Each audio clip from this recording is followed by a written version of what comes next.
saying thank you, just showing all sorts of gratitude, appreciation for our colleagues here in both county and city governments. They they are working overtime on all sorts of matters, as you might imagine. And I just want you all to know how deeply grateful we all are, and we hope you convey that gratitude to your colleagues too. And it's also the case that the census moves forward. And if you're like me, you've spent a little time on the website for the US Census Bureau to see how they're making adjustments in terms of the COVID response rate and what's happening, what's been delayed. I can tell you too, if you've looked at that website, the self-response rate nationally has been 28% to date. The state response rate for Pennsylvania is about 30%, and the Allegheny County response rate to date is about 32%. So ideally, some of our efforts are contributing to higher response rates right now, and it's our responsibility to keep it up. We all know the many reasons that this work is so desperately important, and I don't think we've said before, but let's articulate now. Emergency relief funding is determined in large part by census data. That census data is being used right at this moment to determine distribution of emergency relief dollars. And should our community face situations like this or others again in the next 10 years, our census data is going to be used to determine how much money comes in here to the city of Pittsburgh, Allegheny County, and Western Pennsylvania. So if we weren't on fire previously about all the reasons we need to elevate and amplify and get out the count, it's all the more apparent right now. So mostly, I just want to say thank you to all of you for being ambassadors for this work, pushing this work, and finding really creative ways that we get out the count now, given our very different circumstances. So thank you. Greg, thanks so much for joining today and really echoing the importance of this in spite of all of this, and also how census data, census funding is correlated directly to our emergency response for this pandemic. So we appreciate you being here today. All right, so we're going to dive into our agenda. And again, special shout out to the folks who are brave enough to show their videos. We know we're working from home with our new coworkers, whether they're pets or whether they're children as we homeschool. So shout out to all of you for being engaged and showing your faces. We like to see some interaction from folks on the line. So thank you. We're just going to actually go back a little bit. Allah, if you could go to the previous slide deck, just to give folks a taste of what we're going to go through this morning. So you heard from Greg Baer regarding opening remarks and a welcome. We're going to dive into the overview of the Census Bureau timeline. Again, many of your questions in the Google form asked what's changed, and we want to provide you with that information. Then we're going to transition to an update on local county city efforts. So many of you are on the line as mini grant recipients. You received funding from earlier in this year, and now you're wondering, we planned an in-person event, what happens now? We'll give a general update on that. We'll also talk about and maybe clarify the roles and expectations of census pubs and partners, given the circumstances that we're in. And then we'll give a brief update about swag delivery too. Then we're going to transition to an overview of our digital toolkit, showing you what resources are available. Then we'll also highlight community partners who are doing great work and still demonstrating resilience in getting a complete and accurate count in our community. My colleague Alez is going to talk about a census challenge. That's a social media challenge that's launching April 1st that all of us can take part in. And then we're going to do a Q&A and a quick wrap up. So again, use that chat box feature. We're going to take all of that feedback and answer it into a Q&A at the end of the call, but we'll also make sure that we have a summary of frequently asked questions to report out to all of you in email form for yourself and your colleagues to follow as well. All right, so let's dive into this. As you can imagine, given a global, national pandemic, timelines have shifted for the US Census Bureau. So on this other slide where we highlight the timeframes that you'll see on your screen if you're following along via the Zoom app, you'll notice that households should have received a postcard in the mail as of 2 weeks ago. March 12th was when the Census Bureau began sending out information via postcard. Communications are still happening, so if you haven't taken your census, you might have gotten a reminder postcard. Complete your census. Make sure you do that.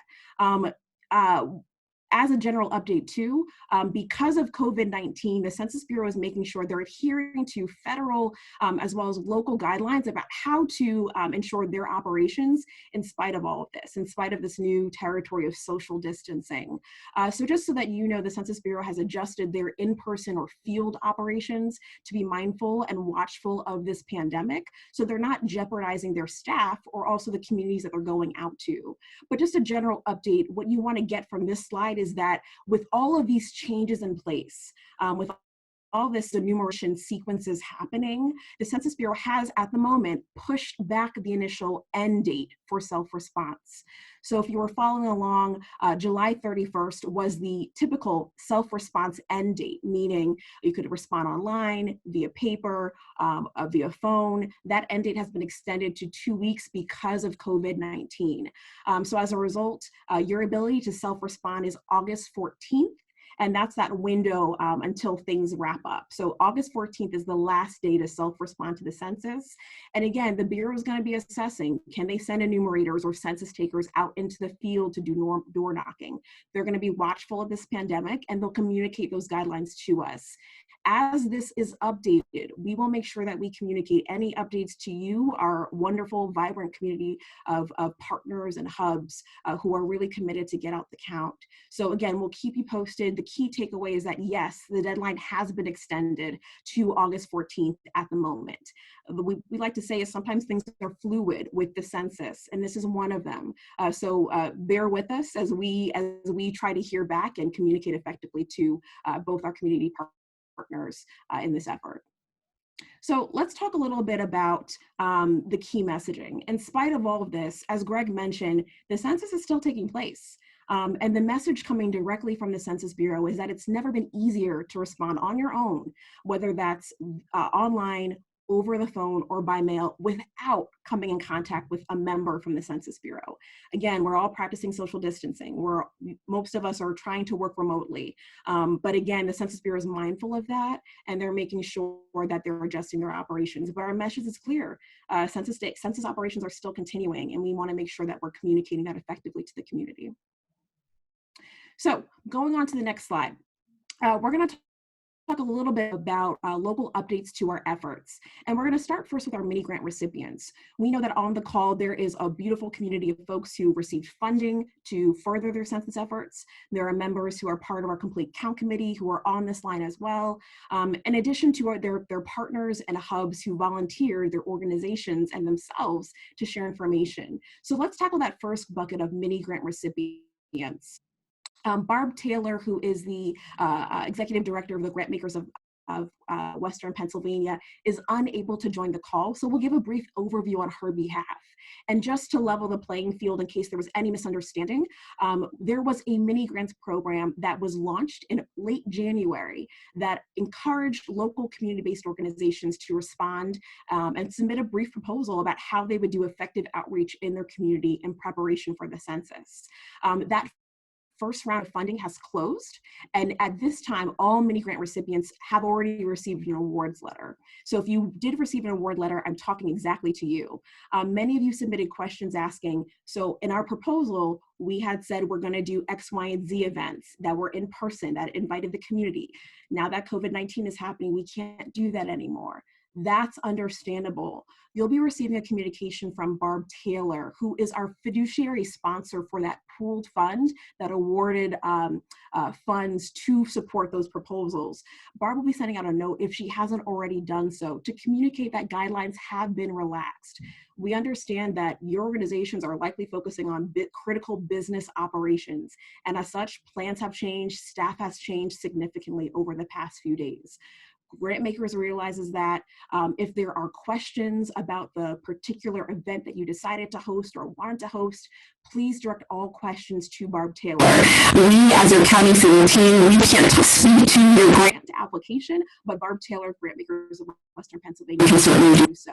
Her contact information is on the slide, and we'll share that again out to the group after this call. All right, so we're going to transition to partners and hubs. Again, similar stance here. If you are a census hub, And again, leveling the playing field. Census hubs are organizations who raised their hand and said, we want to help people take the census in our organization with our tablets, our laptops, and our other devices. We fully understand that plans have changed too, and it's not safe at this point in time to have people come into your doors to host an event. So we're asking all hubs to shift your mindset and be a census partner. And census partners essentially are the ones who are, or the organizations that can help get the word out through, whether it's social media, whether it's an e-blast, whether there are other direct communications pieces.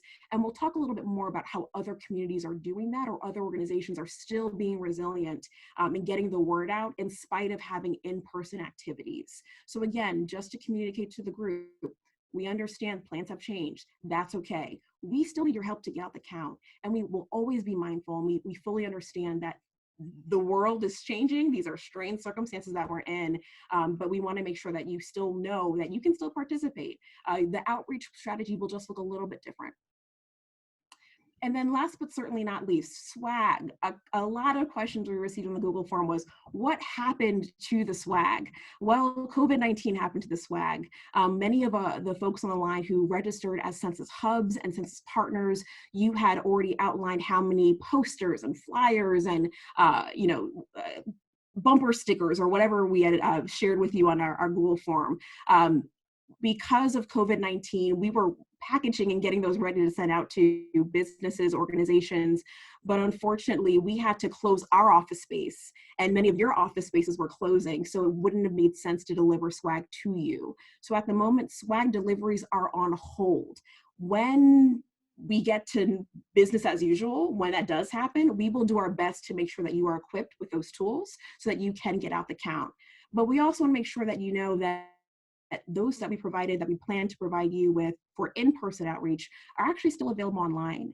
And this is a good segue to convert to how you can access some digital tools and resources for your organization.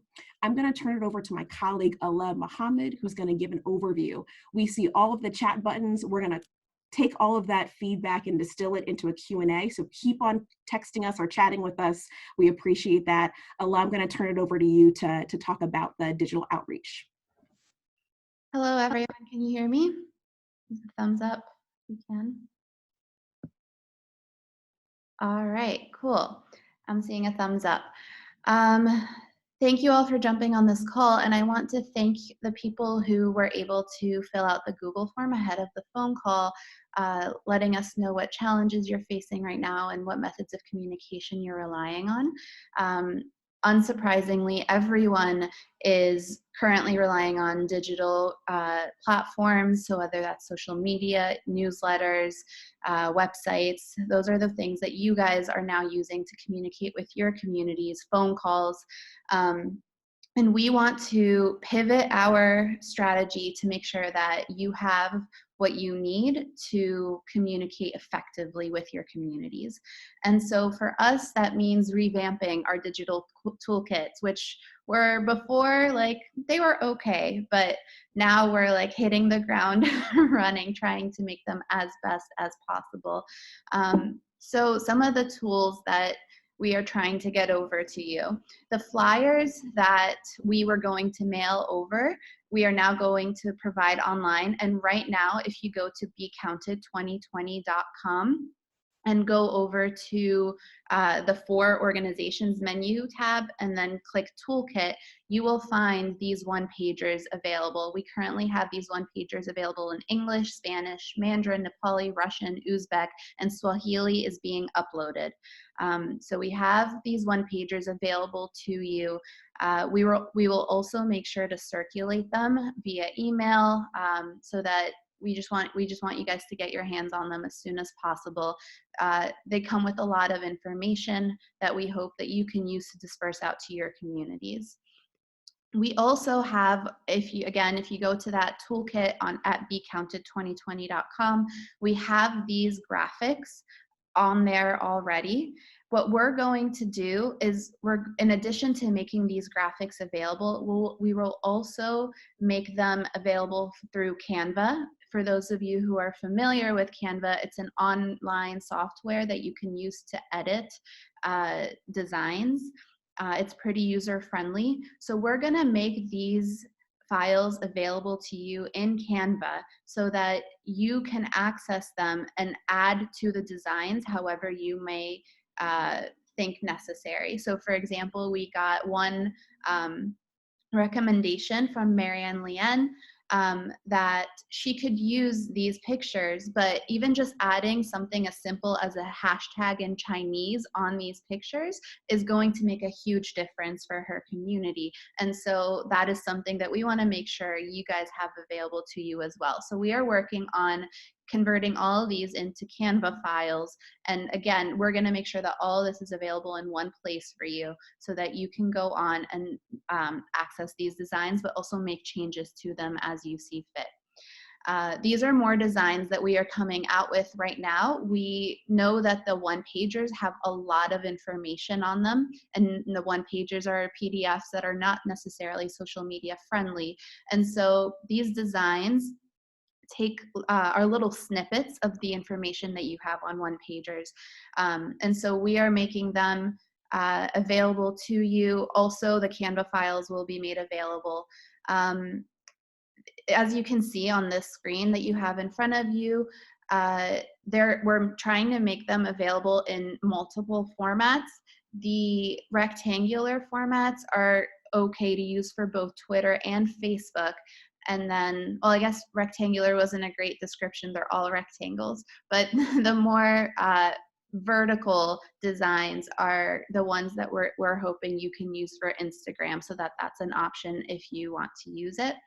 The other thing is we are going to make all of this available in the different languages that I mentioned earlier. We're going to take these designs and we're working on translating them and uploading them so that, again, you can make use of them for as many different communities as possible. We're hoping to have this stuff available to you next week. So we're working really hard with our amazing designer, Sarah Coffey, to try to get this stuff over to you. Last but not least are the videos that we also want to make sure that you guys know that they exist, and we want you to share them. We have amazing videos up on our website, again, becounted2020.com. To find these videos, you scroll over to the side that says for residents and click on why it matters. The videos are all housed in there. The videos talk about why the census is important to different demographics for different things. So whether it's why the census is important for our children, or why it doesn't matter for Port Authority, or how does it impact education or food banks. We hope that you can make use of these targeted videos again, to crank up your virtual messaging with your communities. And we will definitely be in touch via email to circulate all these resources out to you as soon as possible. So now I am going to hand it over to Jess to talk a little bit about the self-response rates and the data tools that are available to us in this region. Thank you.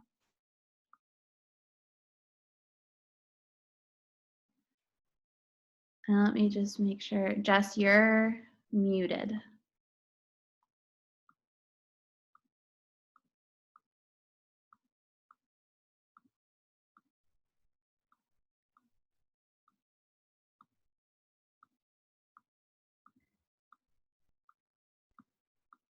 Oh, I know, Jess, it looks like you're having some issues with the unmute function. Can you try one more time? And if not, I'm happy to hop on too. Andrea, if you're able to locate her in your panel, I think you are able to also unmute her. Let me try it. Bear with us, everyone, as we work remotely, we're going with the flow and adapting as we go along. So we appreciate your help with this. Hey, Ella, I'm not even gonna try it. Jess, I'm trying to share my screen, but it's not letting me do so. If you're okay with it, I'll just tackle this one, the next two slides. So a lot of questions came in on the Google Doc about well, where do things stand? How is Allegheny County, how are the city of Pittsburgh doing in terms of self-response rates? And we want to make sure that we provide some information to you. So Ala, as you advance to the next screen, we're going to go through two maps that are available for your public use that are online that you can engage with and see how your community is doing, whether you're in Oakland, whether you're in Friendship, whether you're in Keys Rocks and Keysport. We want to make sure that you have tools available to share where count and how the count is happening. So as Ala is sharing her screen, the Census Bureau has developed a map. It's called the self-response map. The wonderful thing about this census being online this year is that it enables the Census Bureau to share information more readily with the public about how communities are doing in terms of their response rate. As we mentioned earlier on the call, the census started sending out postcards, communications in the mail beginning March 12th of this month. From that, we can tell if you go to 2020census.gov, the URL's on the slide deck. Again, we'll share this out with the group. But if you go on their website, you can actually see the response rates from a national perspective, as well as ladder into what Allegheny County is doing. You can funnel down into a census track level too. And as you can see right now, 31.8% is the self-response rate for Allegheny County. That means 31.8% of households have responded to the census currently self-responding. They got that communication in the mail, they might have gotten a second communication, but they've responded. I think the national average right now is hovering at about 29%. So I think we're a little bit higher than the national average. The next slide shows another map. We like this map a little bit better because it gives you a lot more granularity into the data. This is for the data geeks out there who like looking through graphs and maps. And again, the links are on the slide deck, but we'll be sharing them out on the call. The City University of New York, CUNY, developed a hard to count map. So essentially they took 2010 data, they took, and they've actually pulled in that census data that I mentioned on that earlier slide, and they've created this really interactive map that allows you to see self-response rates nationally, statewide, countywide, citywide, and really down into the track level. We're not going to go into the granularity of these details, but again, we want you to know these tools are out there for you to see how the community is doing. So right now, 31.8% is that response rate for Allegheny County. It's helpful to know that this map, these maps are updated at 1 p.m. daily by the Census Bureau. So as people are responding online or via phone, these data points are going to change over time. I think it's helpful for context. What does that 31% mean? Well, in 2010, 79% of the population in Allegheny County responded to the census online. That means 79% of households did not need to have a door knocker or an enumerator come to their house to help them fill out their census. We want to make sure we're at that threshold and above for the 2020 census. So again, just keeping track of tools that are out there to assess where that count is happening exist on these two different maps, the Census Bureau map and then the CUNY map, and all the information out via slide deck too.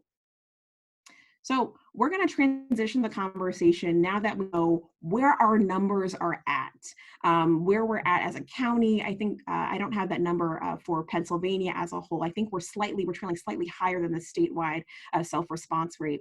But let's talk about what do we do with this data? What do we do with the digital tools that are available? But let's look about resilience. And a lot of questions that we're seeing are, how do you engage people beyond digitally? We know that there's a digital divide in Allegheny County. So how do we cross that barrier together?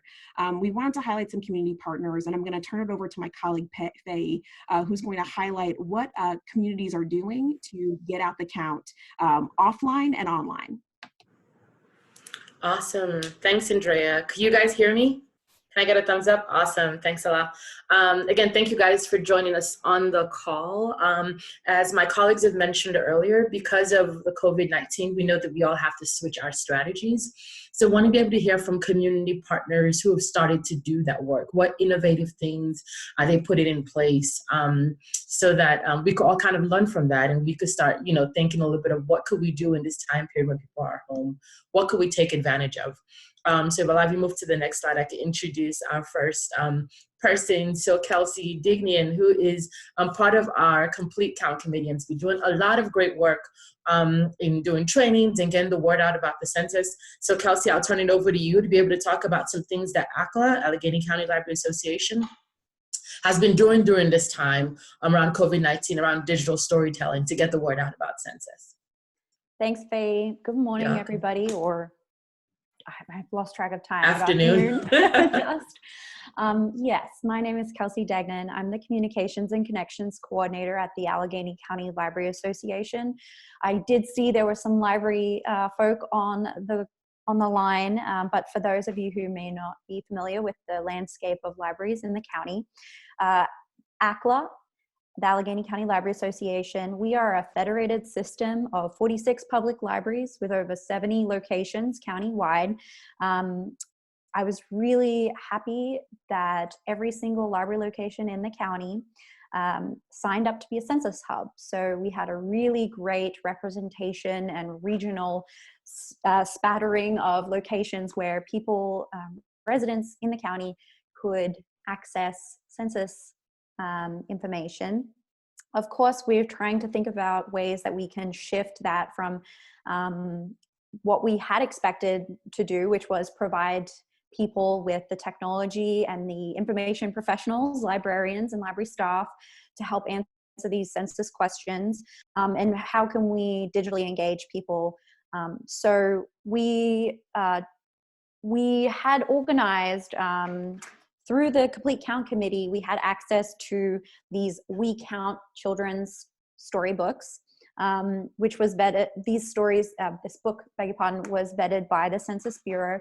And I know there were other census partners that received copies of this, and every library location in the county received at least 2 English copies, and as well as other languages as requested.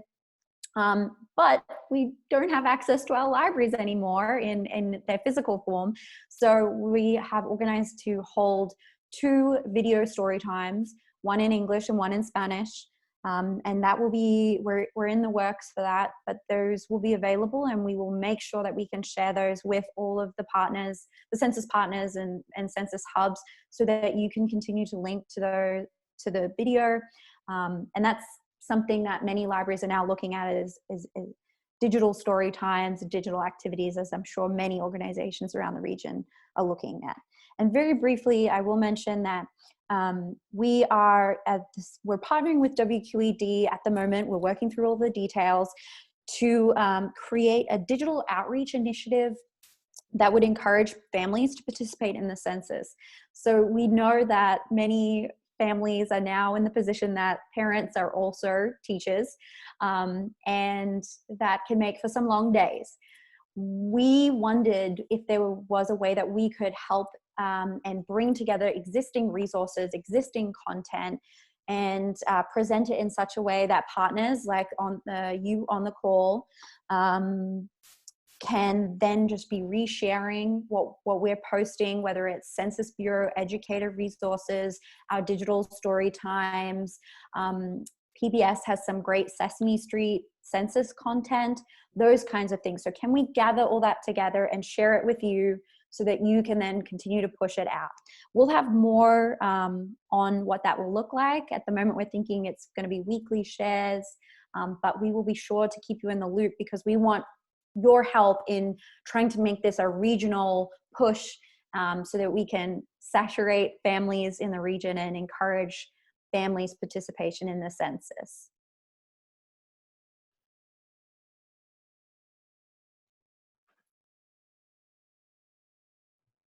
Thank you so much, Kelsey.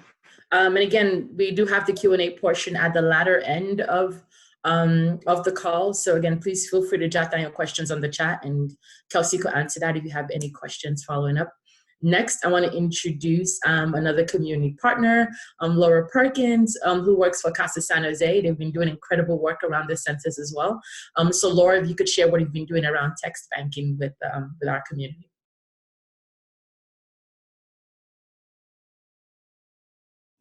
Laura, are you around? Laura's trying to dial in. Hey, Laura's line is still muted. She's under Laura, Casa San Jose, and her video's on there. Hey, Laura, we're trying to unmute you. We see you. Thank you for joining us today. Again, bear with us, everyone, as we go through this. We appreciate your patience as we work to unmute Laura, because she has a very much a resilient story to share. For those, okay, Laura, you're on mute now, so you should be fine. Can you hear me? Yes. Hi. All right. Thanks everyone for all your hard work. We would not be able to do this without everyone that's already spoken and so many other people on the call. Casa San Jose, sorry, give me 1 second. We're dealing with a food delivery and they're out.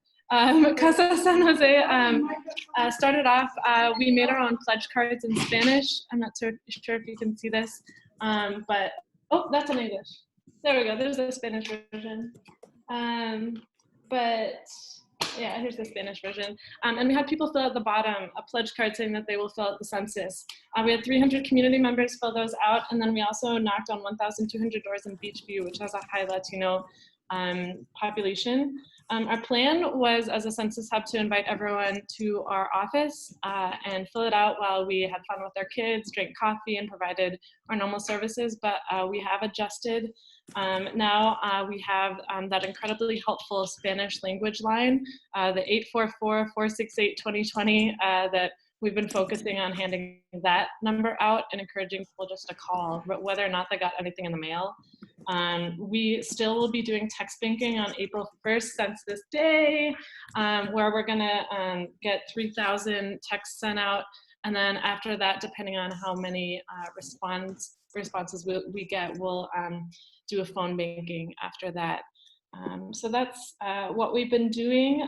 We had planned on knocking on 2,000 more doors, but we've absorbed that into our text banking system. So para adelante, as we say. Let's keep going. We got this. I like that. Let's keep going. We don't have at point. Thanks so much, Laura, for sharing. So we have one more example that we want to be able to share with you all as well. Cara Timsina is the Executive Director of BCAP, which is the Bhutanese Community Association of Pittsburgh. They've also been doing great work in the South Hills region to get our different communities counted. And Cara, I'll turn it over to you to talk a little bit of what you've been doing with robocalls. Thank you, Faye, and thank you for the whole hosting team of this meeting. Well, I'm disabled for screen sharing. Could you enable this? Cara, I know that we weren't able to pull it up. Cara, unfortunately, participants are not going to be able to. Okay. Yeah. Okay. Yeah. So we apologize, Cara. Yeah. That's okay. Let me try the other way. Can you still hear me? Yes. Yes. Yeah. Okay. All right. So at BCAP, today or tomorrow, we would be setting up as a census hub for people to get in and get service. Now, with a different scenario, we are turning into Google Group as a part of our outreach, information, and education to Google Group, our Facebook posts, and robocall. Most of our outreach and education was done before the stay-home order, so we believe about 80 to 90% of our community members were already informed about the coming of the census mail in their home. We are in a process to prepare a video. The audio part is ready. This will be showing people in Nepali the step-by-step completion of the form. So once that is completed, we'll be posting on Facebook page and sending a robo to the community. Currently, we are around 900 phone lines in the system.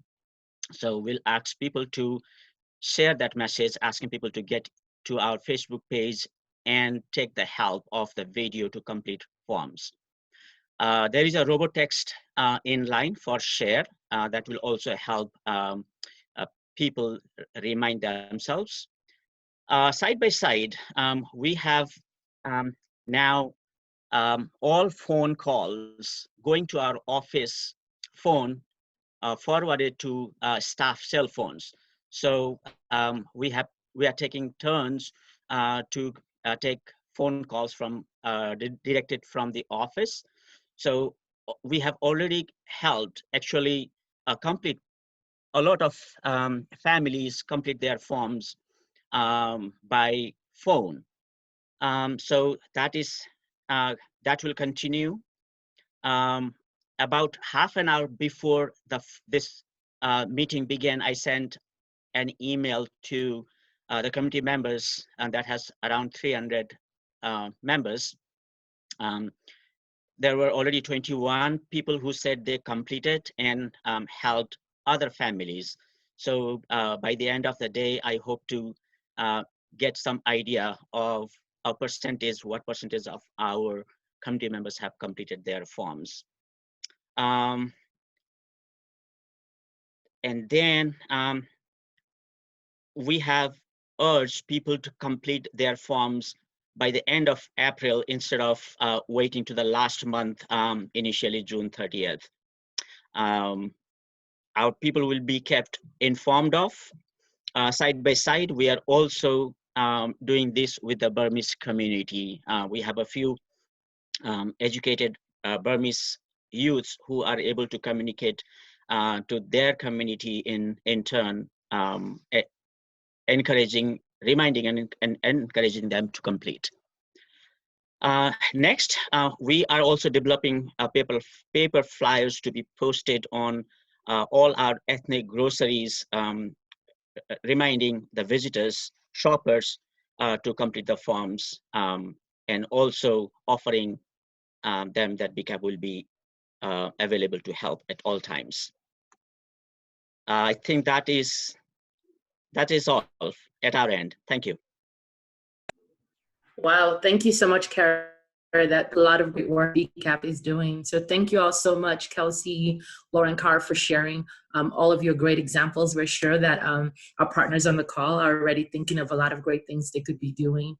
With that, I'm going to turn it over to my colleague, Ala, to talk a little bit about how you all could be engaged digitally as well through our Census Challenge. Thank you, Faye, and thank you, Kelsey, Laura, and Kara. I'm sorry, Kara, that you were not able to present your presentation to everyone on the call, but if the three of you have resources that you do want dispersed to everyone, please go ahead and email it over to us and we'll make sure it gets to everyone. So we've talked a lot about the digital tools that we are trying to make sure you guys are all equipped with. We've heard a lot of different innovative strategies that people are taking on. And now we want to also tell you about a nationwide census challenge that we are developing to launch on April 1st. We are working with partners from all over the country to launch this census challenge. It's going to be a social media challenge. If anyone has heard of the ice bucket challenge, it's going to be a very similar model. We're going to also make sure that you have these graphics and all these rules over on your end so that you're able to circulate them. But basically, we're going to ask everyone to post a picture of someone that you can count on.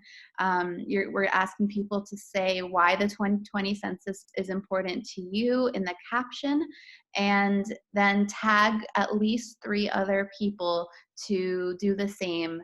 And the hashtags for this are going to be hashtag census challenge. That's the national hashtag that everyone from all over the country will be using.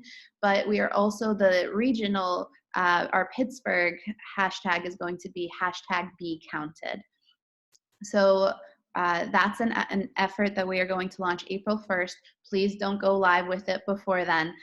We want to hit the ground running on April 1st alongside the text banking that Casa San Jose is doing, alongside all the other amazing things you guys are going to be doing on Census Day. So what we're going to do to make sure you're equipped with information about this census challenge is we have a toolkit that we will be providing with you guys. The toolkit has talking points that you can use. It has the messaging, what to say in the wake of the coronavirus and how this relates to the census challenge, what you should and shouldn't say. We also have a template press release that we're going to be using to maybe garner up some attention locally. And then we have example tweets and Facebook posts that you guys can just copy and paste and use to promote this on your end. So that's the census challenge. Again, if you guys have any questions, please submit them in your chat box, because right now I am going to turn it back over to my colleague Andrea, who's going to moderate a Q&A for us. Again, if you have questions, please submit them to the chat box. We are not able to unmute everyone, unfortunately. And if you do not have access, if you're calling in and you don't have access to a chat box, please email us your questions. We're going to follow up with all of you. All right, thanks so much, Shala, for providing that overview of how we all can be our own census champions and get out the count. So I'm going to dive into some of the questions that have been populating in that chat box function. Keep them coming as we go along. Again, we want to make sure we are mindful of your time. And if there are questions that we don't get to, we will be sure to report out to you guys via email following this call. First things first, someone had asked about materials. I'm going to bucket all of the materials related questions. Someone asked if the flyers that we've presented are available in Arabic. Currently, they're not. We work with a great organization to translate a handful of languages, and unfortunately Arabic was not one of the languages that we were able to access. But if you want to talk to us about how we can translate some content, please by all means reach out. We're happy to make sure that happens. I will say though that the children's counting book that Kelsey Degnan shared earlier on, we do have copies available in Arabic. Unfortunately, COVID-19 is preventing us from getting copies in the hands of folks. But once things normalize, or is normal, we're then happy to share those limited copies with groups that are interested. Another question that came in is just timeline. Just a reminder of what this timeline for self-response is. Again, it's shifted to August 14th. So that's the deadline for everyone to respond is August 14th. But of course, we want people to respond sooner rather than later so that we can see our self-response rates increasing in the weeks and months ahead. And again, National Census Day is next week Wednesday, as Ala mentioned. It can be a kickoff to getting out the count in your respective communities. But again, August 14th is that end deadline. Someone asked about, a lot of people are asking about the digital divide. We have people in our community that will not be able to access the internet. So how do we become resilient, and how do we make sure that folks like our seniors, people with disabilities are counted? And admittedly, we're working to restructure how that looks like because we aren't able to do that in-person outreach that many of you raised your hands to support. We're now just revamping and trying to be a little bit more strategic. I can share as an example for our older adults, our senior population, our area agency on aging, which is run out of DHS. Every call that's been received, they've been tagging on to census. You know, how have you completed your census? Do you know what number to call to use your census? So that's one avenue in which we're doing outreach specifically to seniors. But again, we welcome suggestions. I'm highlighting Kara's, who was able to shift to doing more robocalling versus some of the more digital outreach efforts to reach populations that might not have that internet connectivity. So again, we're working through that. And especially for the homeless population too, we didn't cover this drive, but there's a whole operation dedicated to counting people who are experiencing homelessness.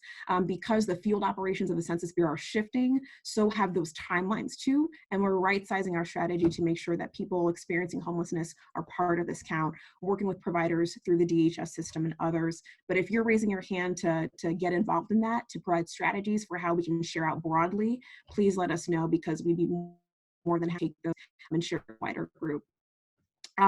Last but not least, someone asked about outreach to domestic shelters. You know, how are we doing that? That's all taken care of through a separate group quarters enumeration that the Census Bureau does work on. So that is part of that group quarters enumeration that's already being handled by the Census Bureau too. And that deadline did shift to about late April, early May. So again, timelines are a bit in flux, but group quarters like a domestic violence shelter, those are on the radar for Census to do outreach to. I'm going to ask my colleagues, Faye and Jess, did I miss any questions? What else is missing? And I'm going to pause the checks myself. And if you haven't had a question answered, let us know. I think someone asked about how can we see data from our Plum municipality? How do we see what 2010 census data looked like? I believe with those maps that we showed, the CUNY map especially, you can see 2010 census data at a muni or municipality level. But again, we'll share those links out so you can interact with them yourselves too. It's hard to ask, are there any other questions when no one is verbally responding, but if you don't have any questions or if you didn't get your question answered, put it in the chat box. We'll make sure that we report out via email. I know that, and also Bob Gradick, who is responsible for the Western Pennsylvania Regional Data Center, he just added in the chat box that he's more than happy to have office hours for anyone who's interested in learning more about the data of their communities. And Bob has been a wonderful, dedicated member of our Complete Count Committee, and he's leading up our data subcommittee. So it's great to have Bob and other community partners on the line who are helpful to answer some of those more specific questions. So someone asked, okay, I see Cameron's question, are there paper copies to complete the census? Yes, but those are going to be mailed to you. After a certain number of attempts, the Census Bureau will stop asking you to send your information via online portal, and we'll actually send you a paper form. So households that are unresponsive to the census will be receiving ultimately a final paper form before someone like an enumerator would show up on your doorstep to take the census. Cameron, you asked, can we download that paper form? No, we can't. Unfortunately, or fortunately, the Census Bureau mails, they need your address to share an actual census paper form with you. So we've asked many times, can we have forms in bulk to distribute to partners who might need difficulty or might need some help filling out their census? So they're not available for download. I want to pivot. Again, if you have more questions, email us, send us a note. We'll be happy to respond. But there's a poll on your screen asking, how frequently do you want to have these conversations? We have 3 more minutes left, and we want to make sure that we're also getting feedback from you about how frequently do you want to have these calls or these conversations. I see some people, and the options are weekly, every 2 weeks, monthly, and 1 call is enough. It sounds like I'm looking at the polls that are shifting. About 42% of you say every 2 weeks. So we'll keep this in mind, keep voting, because that will help tailor what this looks like going forward. So again, thank you so much for participating. We had about 100 people on this line, and we really appreciate, our community partners, Kara, Laura, and Kelsey for sharing out and sharing your strategies of resilience. To our colleagues, my colleagues, Faye, Ala, and Jess, thank you so much for your work on this PowerPoint presentation. And then also for all of you, we realize that we are living again in just some challenging times. We appreciate you setting aside time to join this discussion. So thank you all. We'll be reporting out via the contact at bcounted2020.org email address. So that's the main funnel for all of our census related communications. If you're not following us on social media, please do so. We'll send all of our social media handles, but we hope this was helpful. Thanks so much. Hang in there, stay safe, and stay healthy. Have a great one, everyone. Bye.